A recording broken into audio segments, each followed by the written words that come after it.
Assalamualaikum warahmatullahi wabarakatuh. Perkenalkan, saya Sita Nuraisa, perawat dari RSUD Dr. Raden Sujati Purwodadi.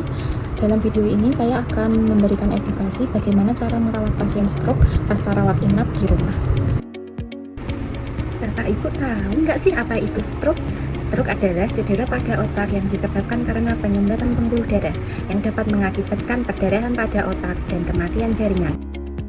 Bapak Ibu tahu nggak sih apa saja faktor penyebab stroke? Yang pertama ada DM, yang kedua ada hipertensi, yang ketiga ada kolesterol, yang keempat ada merokok, dan obesitas. Apa saja ya tanda dan gejala penyakit stroke? Untuk mempermudah Bapak Ibu, mari kita ingat slogan, segera ke RS. Senyum tidak simetris, gerak separuh badan tiba-tiba melemah, bicara pelo, kebes atau kesemutan separuh tubuh, rabun atau pandangan suatu mata kabur, sakit kepala hebat muncul tiba-tiba. Apakah Bapak Ibu tahu bahwa mereka yang sudah pulih dari stroke rentan terkena stroke berulang? Sekitar 30% dari penderita stroke saat 5 tahun pertama. Untuk itu, jika ada keluarga atau tetangga Bapak Ibu yang memperlihatkan gejala stroke, segera dilakukan penanganan secepat mungkin. Biasa yang kita sebut golden time atau periode emas. Di mana harus dilakukan penanganan dalam waktu kurang dari 4,5 jam sejak gejala pertama muncul. Idealnya, dari mulai munculnya gejala hingga pasien mendapatkan terapi stroke di rumah sakit harus dilakukan kurang dari 2-2,5 jam. Dengan langkah-langkah sebagai berikut. Yang pertama, yaitu sadar akan gejala stroke. Yang kedua, segera hubungi layanan darurat atau ambulan. Yang ketiga, bawa pasien ke IGD. Yang keempat, dilakukan pemeriksaan awal dan pemeriksaan diagnostik. Yang kelima, didapatkan terapi untuk stroke.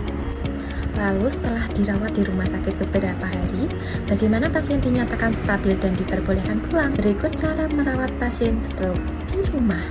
Yang pertama, dengan menciptakan lingkungan pasien yang aman dan nyaman dengan memberikan ventilasi yang cukup, lantai yang tidak licin, dan dekatkan semua barang-barang yang dibutuhkan pasien. Yang kedua, melakukan pengecekan tekanan darah, kolesterol, gula darah secara rutin guna mencegah stroke berulang.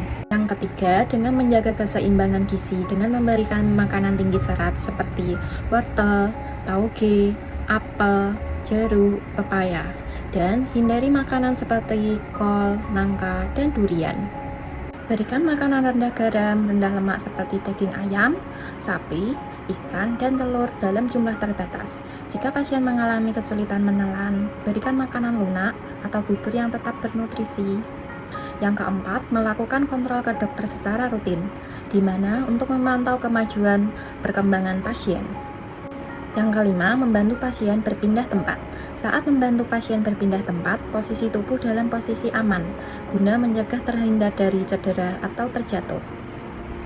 Yang keenam, ajak pasien berbicara walau terkadang pasien mengalami sulit berbicara. Dengan kita sering mengajak berbicara, dapat melatih otak untuk meningkatkan kemampuan fungsi berbicara. Yang ketujuh, membantu kebutuhan dasar pasien seperti mandi, makan, buang air kecil atau buang air besar yang harus dilakukan dengan penuh kesabaran.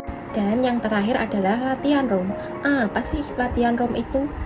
Jadi, latihan ROM itu gunanya untuk mencegah kekakuan dan menjaga elastisitas otot, di mana latihan ini minimal dilakukan 2 kali sehari, pagi dan sore, dan setiap gerakannya dilakukan 8 kali.